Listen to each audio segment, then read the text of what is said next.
आचार सिखलाती हमारी पाठशाला है।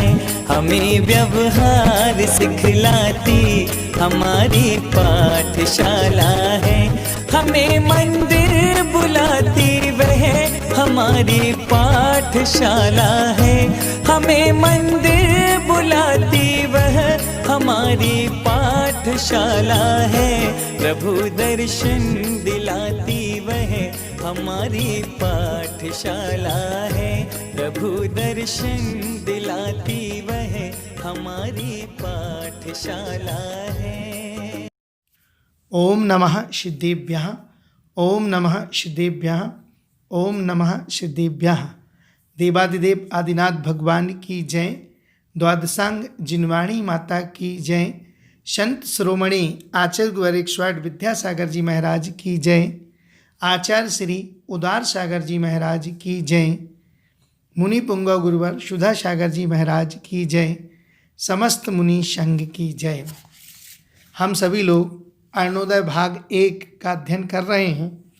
उसमें हमने पाठ 1, 2 और 3 हमने पहला मंगलाचरण को समझा, फिर हमने प्रार्थना और दर्शन विधि को जाना। अब हम यहाँ पर पाठ 4 तीर्थंकर के बारे में समझते हैं। सबसे पहला प्रश्न यहाँ तीर्थंकर वाले पाठ से, तीर्थंकर किन्हें कहते हैं? जो धर्म तीर्थ को चलाते हैं उन्हें तीर्थंकर कहते हैं। मतलब जो धर्म तीर्थ है, कहने का अभिप्राय जैसे महावीर भगवान है तो महावीर भगवान मोक्ष चले गए लेकिन उनका कार्यकाल अभी भी चल रहा है, तो ये धर्म तीर्थ कहलाता है। जिनके द्वारा बताया हुआ धर्म चलता रहा आगे तक, वो धर्म तीर्थ। तो जो धर्म तीर्थ को चलाते हैं वो तीर्थंकर कहलाते हैं। तीर्थंकर कितने होते हैं? तीर्थंकर 24 ही होते हैं। तीर्थंकर कैसे जाने जाते हैं? तीर्थंकर चिन्हों से पहचाने। देखो मूर्ति रहती है, मूर्ति के सामने चिन्ह रहते हैं, तो चिन्ह रहता है तो अपन पहचान जाते हैं कौन से तीर्थंकर हैं। तो तीर्थंकरों को हम चिन्ह के माध्यम से जानते हैं। तीर्थंकर के चिन्ह कौन कहाँ देखता है? तीर्थंकर के चिन्ह को पांडुक शिला, एक पांडुक शिला होती है बेटा, उस पर सौधर्मेंद्र देखता है। तो पांडुक शिला पर केवल सौधर्मेंद्र को वो चिन्ह दिखाई देता है। चिन्ह कहाँ रहता है, कहाँ दिखाई देता है वो चिन्ह? तो वो चिन्ह भगवान के दाहिने पैर के अंगूठे में रहता है। दाहिने पैर का जो अंगूठा होता है नाखून, उसमें दिखाई देता है। ठीक, जैसे आदिनाथ भगवान जी कौन है? तो आदिनाथ जी पहले तीर्थंकर हैं। अंतिम तीर्थंकर कौन है? अंतिम तीर्थंकर भगवान महावीर स्वामी हैं। तीर्थंकर क्या करते हैं? तीर्थंकर का काम क्या होता है? आखिर करते क्या है वो? तो तीर्थंकर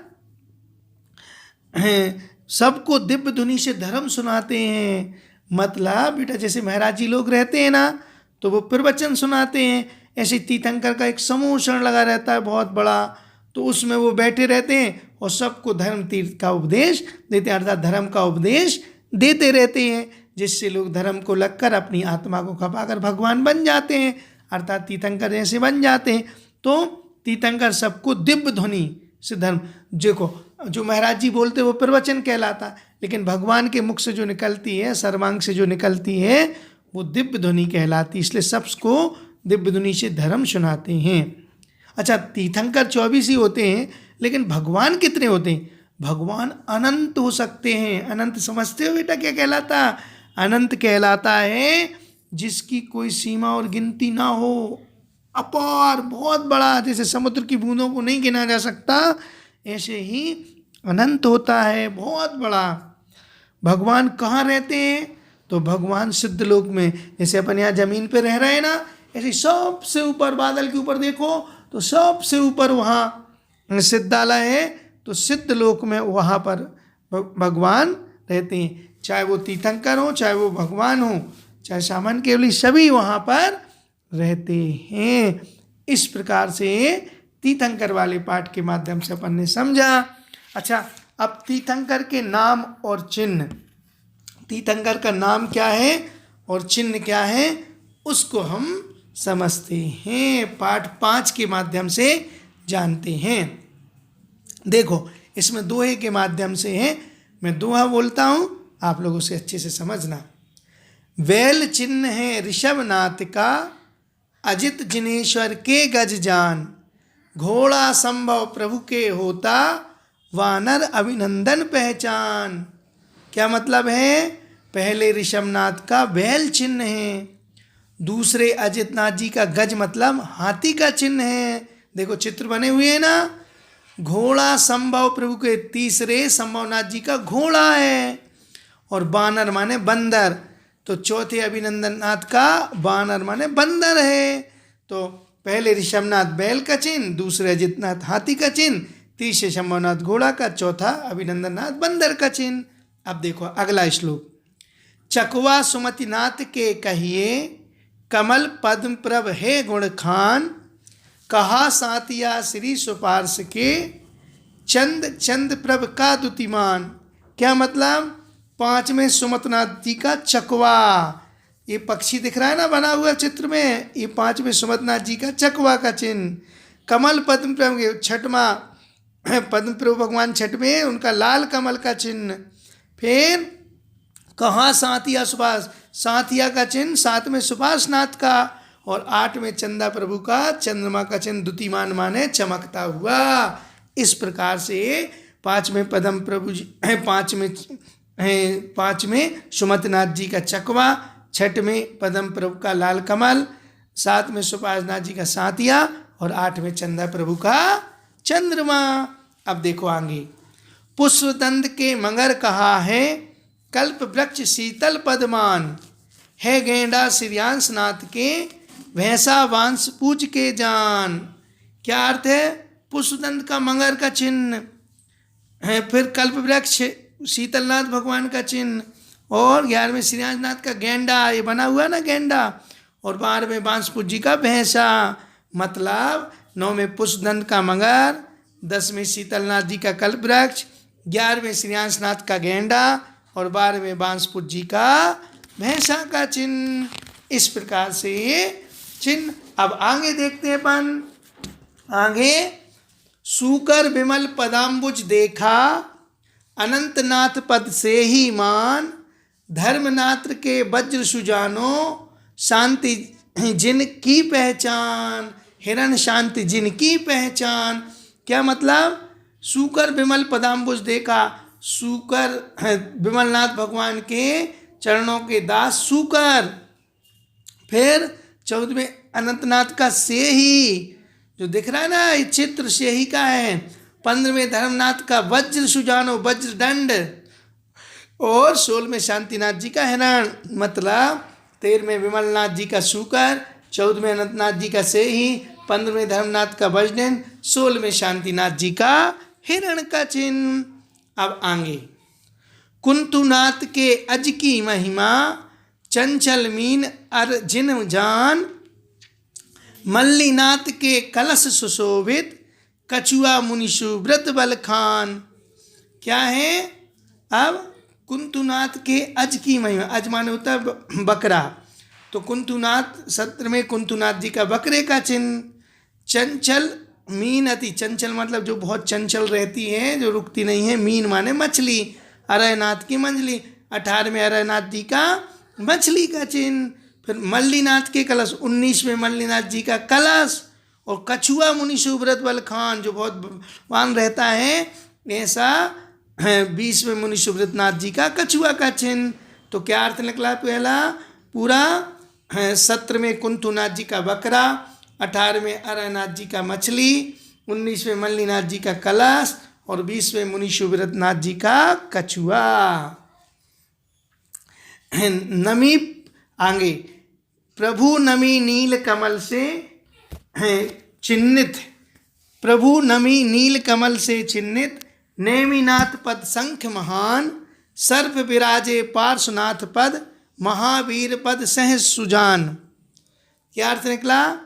21वें नील, प्रभु नील कमल, नमीनाथ जी का नील, नमी लिखा ना, प्रभु नमी, नमीनाथ जी का नील कमल का चिन्ह, नेमिनाथ जी का शंख का चिन्ह, और 23वें पार्श्वनाथ जी का सर्प है, सर्प का चिन्ह, और 24वें महाविष्णु पद सिंह सुजान, सिंह को अच्छी तरह जानो। मतलब अर्थ निकला 21वें नेमिनाथ जी का नीलकमल का चिन्ह, 22वें नेमिनाथ जी का शंख का चिन्ह, 23वें पारसनाथ जी का सर्प का चिन्ह, और 24वें महावीर स्वामी जी का सिंह का चिन्ह। इस प्रकार से बेटा ये पूरे 24 तीर्थंकरों के नाम और चिन्ह, अपन जैन कुल में अपन ने जन्म लिया है, तो जैन कुल में जन्म लेने वाले को क्या करना चाहिए, पूरे चिन्ह अपन को याद होना चाहिए, क्योंकि ये अपनी पहचान है। 24 तीर्थंकरों के चिन्ह अगर अपन को नहीं आ रहा है तो फिर अपनी पहचान कैसी है।